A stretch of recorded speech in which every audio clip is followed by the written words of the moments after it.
नमस्कार दोस्तों, मैं हूं मुंडा गेमिंग फ्रॉम लाइक स्पोर्ट्स। मैं आज और एक मुद्दे में बात करना चाहता हूं, जहां पे मैं ये बोलना चाहता हूं कि हमारी ये जो गेमिंग कम्युनिटी है, ये अभी हाल ही में कैसा है, कैसा था और क्या होना चाहिए था। अक्सर हम लोग बोलते रहते हैं कि ये T1 टीम तो बढ़िया खेला। अक्सर हमारे जो कमेंटेटर है, जो बड़े बड़े यूट्यूबर्स है, जो ब्लॉगर्स है, वो लोग बोलते रहते कि ये T1 टीम ने ये कर दिया, वो T1 टीम ने ये कर दिया। पर कभी आप लोगों ने सही से उनसे पूछा कि क्यों आप उसे T1 टीम कह रहे हो। बल्कि T1 team as per rules सिर्फ वही टीमों को कहा जाता है जो होता है लास्ट ऑफिशियल में top 16 team. Until the next official coming, next official आने से पहले जो लास्ट ऑफिशियल में 16 टीम है लैन खेला है, उन्हीं को ही सिर्फ T1 टीम कहा जाता है। जो सेमीफाइनलिस्ट टीम है उनको T2 टीम कहा जाता है, और जो क्वार्टर फाइनलिस्ट टीम है उन्हें टायर 3 यानी T3 टीम्स कहा जाता है। बाकी जितने भी टीम्स है या तो राइजिंग हीरोज है, राइजिंग टीम्स है, या अंडरगॉड्स माना जाते हैं। पर हमारे यहाँ अंडरगॉड सिर्फ उन्हीं को माना जाता है पैसों के मामले से, पॉपुलैरिटी के मामले से। तो ये तो बहुत ही नाइंसाफ़ी वाली बात हो गई कि आप स्किल्स नहीं देख रहे हो, आप बंदे की मेहनत नहीं देख रहे हो, आप बंदे क्या रिजल्ट दे रहा है वो नहीं देख रहे हो। यहाँ तक आप उस बंदे को सही तरीके से मौका भी नहीं दे रहे हो, वो भी आप जज नहीं कर रहे हो।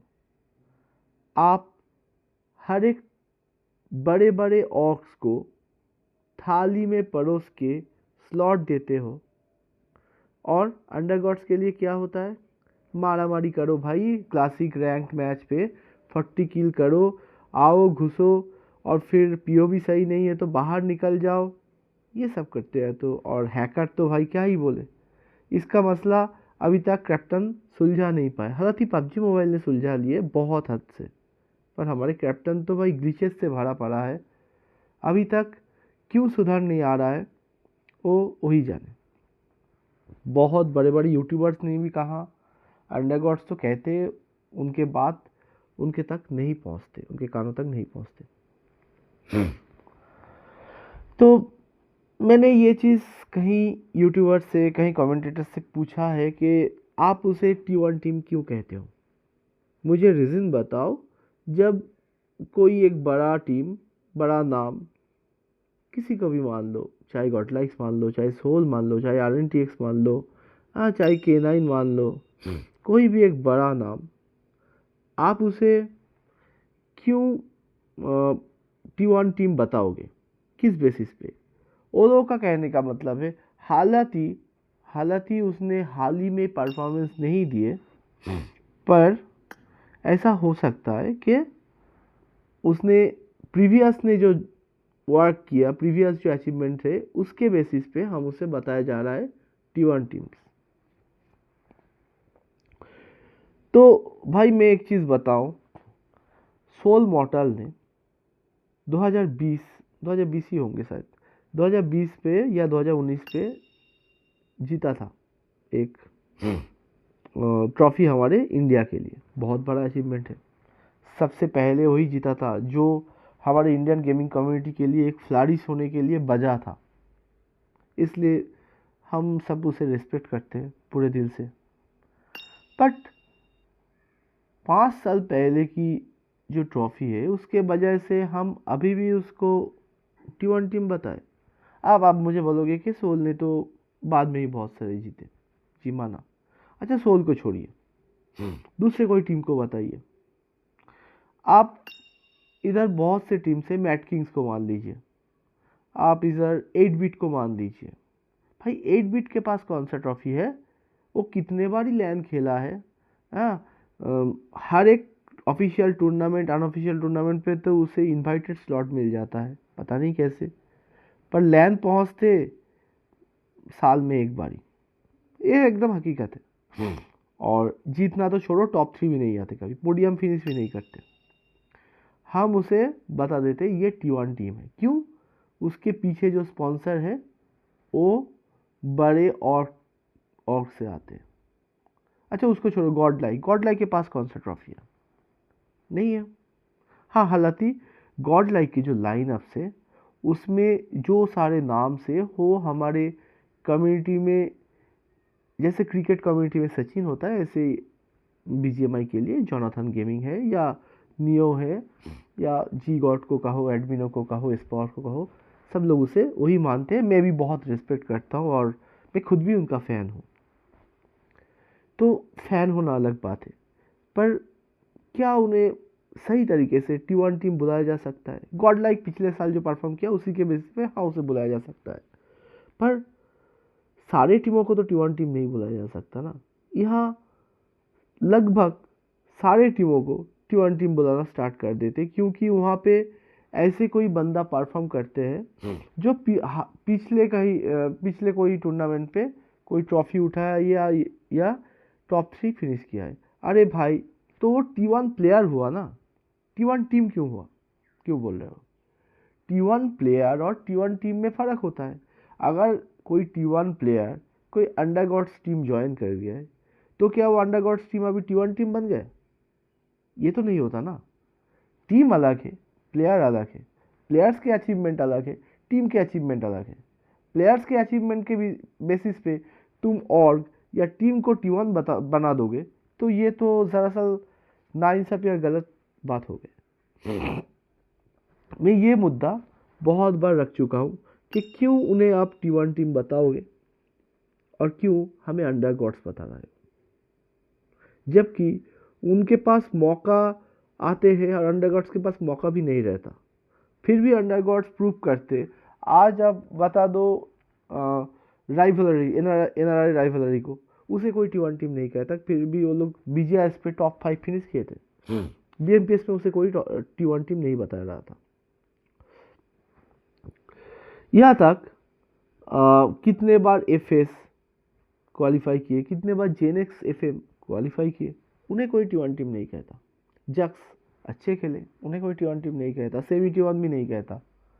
तो ऐसे बहुत से टीम से ब्लिट्स हो गए, हाँ, M4 हो गए, मिस्टीरियस 4, हाँ, तो इन्हें आप क्यों T1 टीम के दर्जा नहीं दे रहे हो? हाँ, यहाँ तक VXT, उसे भी आप T1 टीम नहीं बता रहे हो, जो कि पिछले बार की चैंपियन है VGS का। आप सिर्फ T1 टीम, आप मतलब कैप्टन इंडिया, आप मतलब कमेंटेटर, आप मतलब जो भी बड़े YouTubers associated with BGMI communities है, जिनको हम मानते हैं, जिनको हम जानते हैं, जिनको हम फॉलो करते हैं, वही लोग हमारे ही काटते हैं। कैसे काटते हैं? वो लोग खुद के ऑर्ग को हमेशा T1 टीम के दर्जे में शामिल कर देते हैं, और हम सब तो भाई मतलब क्या ही बोलूँ, हमारी कोई औकात ही नहीं है। और हम ये मान चुके हैं, हम ये मान के ही भाई उनको भगवान के सिंहासन में चढ़ा दिए। ये तो मतलब खुद के पैर पे कुल्हाड़ी मारना जैसे हो गया भाई। खुद का कुछ हो नहीं रहा तो भाई उनको भगवान मान लो, और जो बोल रहा है उसी को सही मान लो। क्यों भाई, हम भी मेहनत करेंगे, हमारे हक के लिए हम बोलेंगे, आप उसे ही क्यों स्लॉट दोगे, हमें क्यों नहीं दोगे? हम भी तो मेहनत कर रहे हैं ना, वो भी जैसे मेहनत कर रहा है। मेरी मानो चीज़ें बराबरी की होनी चाहिए, मौका इक्वली मिलना चाहिए। इस बार BGS पे देखो, इस बार BGS पे कैसा ग्रुप ड्रॉ हुआ पता नहीं, दरअसल एक कॉमेडी था। सारे जो बड़े ऑक्स है, जो ऑक्स को ये कमेंटेटर T1 टीम मान के रखा है, हालांकि T1 टीम नहीं है, उनमें से सारे टीम्स लास्ट जो BMSG हुआ था उसमें क्वालिफाई नहीं किए थे लैन पे, फिर भी उसे T1 टीम बताया जाएगा और उसको ग्रुप ए में डाल दिया। पहली बात तो ये जो इस बार का जो रूल्स बनाया है कि ग्रुप ए से जो भी टीम्स आएगा उसे डायरेक्ट क्वार्टर फाइनल, टॉप 8 को डायरेक्ट क्वार्टर फाइनल, लास्ट 8 को राउंड 4 पे स्लॉट मिलेगा। क्यों भाई, डायरेक्ट लैन पे ही डाल दो ना उन्हें, और क्या मतलब लोक छुपी करने की क्या ज़रूरत है। एक तो भाई अंडर गॉड्स को आप BMPS, BMSD, BGMS, BMIC कहीं पे भी आप स्लॉट नहीं देते। बोलते क्या हो, बोलते हो कि आपको अनऑफिशियल में स्लॉट मिलेगा। भाई खुद ही जब कुछ करना नहीं है तो अनऑफिशियल के हाथ में क्यों छोड़ देते हो। अभी GSG एक्सपोर्ट्स ने क्या किया महादेव के साथ, आप देख नहीं रहे हो, देख के भी चुप हो। लेजिट प्लेयर्स को वो लोग निकाल देते हैं और उनके व्यू आएंगे कैसे, ये जो बड़े बड़े ऑर्ग से, हाँ उसी के चलते ये लोग व्यू आएंगे। एक्चुअली हम ही गलती करते हैं, ये सब बड़े ऑर्ग्स को हम लोग सर पे चढ़ा के रखते हैं, इनको हम फॉलो करके रखते हैं और खुद के लिए कुछ नहीं करते। भाई खुद के लिए कुछ करना चाहिए। उनका करियर वो लोग बना चुके हैं, वो लोग खुद के दम पे अपना करियर बना चुके हैं, उनको जितना सपोर्ट करना है हम कर चुके हैं। अब हमें भी तो कुछ करना है, हमें भी वो मकान छूना है। आप जितना उन्हें सपोर्ट करोगे उनको ही व्यू मिलते जाएंगे और कैप्टन बार बार उन्हें ही मौका देते जाएंगे। उनको सपोर्ट करना बंद करो, खुद के लिए मेहनत करो उस वक्त पे, और खुद वो काबिल बनो कि आप भी उन्हें रिप्लेस कर पाओ। दोस्तों आखिर में मैं यही कहूँगा, कैप्टन इंडिया हमारे लिए बहुत कम मौके प्रोड्यूस कर रहे हैं, जो कि होना नहीं चाहिए। आवाज़ उठाओ कि हमें BMPS, BMSD हर जगह पे आप स्लॉट दो। ऐसे एक इकोसिस्टम तैयार करो जहाँ से ऐसे भसड़ों वाली हरकतों से, क्लासिक से हमें मौका ढूंढने की ज़रूरत नहीं है। आप एक पूरे साल भर एक टूर्नामेंट करवाओ या अल्टीमेट रॉयल को अच्छे से बनाओ, जहाँ पे वहाँ पे टॉप 100 टीम्स, टॉप 200 टीम्स को आप इनवाइटेड दो। ऐसा भी कर सकते हो कि जो हमारे इधर वायरल्स ऐप से, जो हमारे इधर ट्राइडेंट है, ऐसे और 2-3 आप सर्वर फिक्स करो जहाँ पे बंदे को सस्ते से सस्ते में या फ्री में आप मौका दो एक अच्छे लॉबी खेलने के, और वहाँ से जो टीम्स रेगुलर बेसिस पे अच्छे खेल रहा है उस बेसिस पे उसका पॉइंट टेबल निकालो और हर महीने या हर 3 महीने में एक टोटल पॉइंट निकालो, जिस टोटल पॉइंट के बेसिस पे टीमों को आप 1 to 100, 1 to 200 का रैंकिंग्स दे दो। उस 100 टीम्स को आप BGIS, सिर्फ BGIS पे नहीं, अगले जो BMPS उसमें भी इनवाइट डालो। ऐसे टाइटेंट से भी 100 टीम्स, वाइरल ऐप से भी 100 टीम्स, हाँ जो अल्टीमेट रॉयल होता है वहाँ से 200 टॉप टीम्स डालो। 400 टीम्स हो गए। अब आपको क्या करना है, अब आपको लोकल जो स्कूल से, लोकल जो कॉलेजेस है, यूनिवर्सिटी से, वहाँ पे आपको, यहाँ तक मोहल्ले में भी वहाँ पे आपको लैन इवेंट्स कराना है। आप कैप्टन ये कह सकते कि ये बहुत ज़्यादा फंडिंग्स की बात है। आपको पहले तो इन्वेस्ट करना पड़ेगा, उसके बाद आपको स्पॉन्सर आएंगे ना। हमारे इधर ई स्पोर्ट्स इतना पीछे क्यों चल रहा है पता है, जबकि स्पोर्ट्स के पास पूरा वो मौका है कि वो क्रिकेट एंड फुटबॉल एवं हर एक स्पोर्ट्स को वो पीछे छोड़ के वो टॉप मुकाम हासिल कर पाए। बस हमारे जो घर वाले हैं, हमारे जो माँ बाप हैं, हमारे जो पेरेंट्स हैं, बड़े हैं, बुज़ुर्ग हैं, उनको ये समझाना पड़ेगा कि हाँ जैसे क्रिकेट, फुटबॉल और अदर स्पोर्ट्स है उससे जैसे आप अपना करियर बना सकते हो, ऐसे ही स्पोर्ट्स है या उससे भी बढ़कर है जहाँ से आप बेहतर कर सकते हो, जहाँ से आप अपना फ्यूचर बना सकते हो। क्रिकेट फुटबॉल में तो सिर्फ 11 लोग ही चांस मिलेंगे, पर यहाँ उससे ज़्यादा लोगों को चांस मिलने की संभावना है, और यूट्यूब से भी आप इनकम जनरेट कर सकते हो।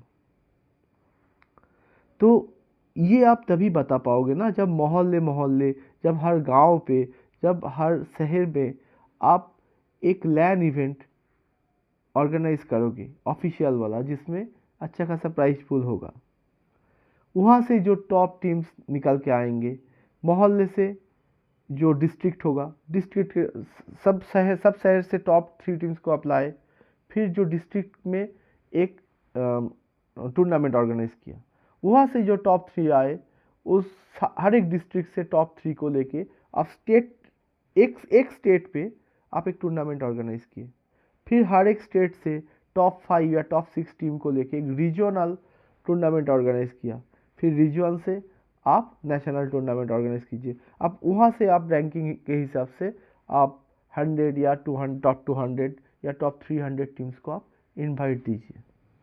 ऐसे होते हैं ना भाई। फिर आप जो बड़े बड़े ऑर्ग्स है, उन्हें भी तो मौका मिलना चाहिए, क्योंकि वो लोग बहुत सारे पैसे इन्वेस्ट कर रहा है। जाहिर सी बात है, आप उन्हें भी मौका दो, आप उन्हें राउंड 1 से मौका दो, ऐसे नहीं कि उसे क्वार्टर फाइनल से मौका दे रहे हो। इन लोगों को तो बहुत नीचे से उठ के आना पड़ रहा है, पूरे साल भर खेल के आना पड़ रहा है, उसके बाद भी उसे राउंड 1 से शुरुआत करना पड़ रहा है। और आप बड़े बड़े और जो लोग पैसे से कैप्टन के मुंह पूरा चुप करके रखा है, उनको भाई आप क्वार्टर फाइनल का स्लॉट दे रहे हो, तो ये तो जाहिर सी एक खराब बात हो गया ना। तो जिसके पास पैसे है उन्हीं को स्लॉट मिलेगा, जिसके पास पैसे नहीं है उनको स्लॉट मिलेगा ही नहीं। हाँ, तो ऐसे अंडरगॉड्स कभी राइज नहीं कर पाएगा। आप इनवाइटेड स्लॉट दो, वो भी ज़्यादा नहीं, 128 टीम्स को इनवाइटेड दो, उनके बीच में जैसे अभी आप टूर्नामेंट करा रहे हो कराओ, वहाँ से टॉप 64 टीमों को आप राउंड 1 पे खिलाओ, हाँ, या राउंड 2 पे खिलाओ, बाकी के 64 टीमों को आप राउंड 1 पे खिलाओ। वहाँ से इन सारे टीमों के बीच से वो खेल के उठेंगे, फिर जो जाएंगे वो जाएंगे। आपको कम से कम एक साल पे 2 बड़े टूर्नामेंट पे या 3 बड़े टूर्नामेंट पे अंडरगॉड्स को मौका देना पड़ेगा। मेरे हिसाब से तीनों देना चाहिए, BGIS, BMPS and BGMS। BMSG रख दो बड़े टीमों के लिए। और एक काम करना आपको पड़ेगा, जैसे IPL में प्रीमियर लीग हो रहा है, ऐसे प्रीमियर लीग बनाओ, ताकि जो बड़े और वहाँ पे पैसे डाल रहा है उनका भी पैसे रिटर्न आ पाए। जैसे 10 करोड़ 15 करोड़ के एक टूर्नामेंट हो सके, जहाँ से वो अपना पैसे निकाल पाए, जहाँ पे ऑक्शन भी हो। वो ऑक्शन पे सिर्फ बड़े बड़े प्लेयर्स ही नहीं होंगे, जो BGIS BMPS पे जो अंडरगॉड्स अच्छे खेल के आए, वो भी उधर, उनका भी उधर ऑक्शंस होंगे, तो उनको भी उधर पैसे मिलेंगे। ऐसे करके आप अगर एक पूरे साल भर के एक प्लानिंग करोगे, तभी जाके अंडरगॉड्स राइज करेगा, तभी जाके स्पोर्ट्स अपना वो मौका हासिल करेगा, जहाँ पे वो क्रिकेट को भी पीछे छोड़ के रख देगा। मेरे लिए यही सजेशंस है। कैप्टन इंडिया, आपको मैं पूरे दिल से रिस्पेक्ट करता हूँ, पूरे दिल से आपको मैं ये रिक्वेस्ट कर रहा हूँ, ये प्लीज़ प्लीज़ कीजिए, वरना स्पोर्ट्स खतरे में है। सिर्फ बड़े और को आप कितने दिन आगे ले जा पाओगे, जब अंडरगॉड्स अगर नहीं खेलेंगे, उनका जब दिल दुख जाएगा, तब ये गेम भी ख़त्म हो जाएंगे। आपको मेरे तरफ से रिक्वेस्ट है, प्लीज़ कुछ कीजिए। मैं जैसा बोला हूँ ऐसे ना कीजिए, पर आपके हिसाब से, आपके उधर बड़े बड़े एक्सपर्ट हैं, उनके हिसाब से कीजिए, बट कम से कम अंडरगॉड्स की ध्यान रख के कीजिए। ऐसे नहीं कि थाली में परोस दिए बड़े बड़े ऑर्ग को। और प्लीज़ उसे T1 टीम बनना कहना बंद कीजिए। जय हिंद दोस्तों, आपके शुभ दिन रहे, शुभ रात्रि।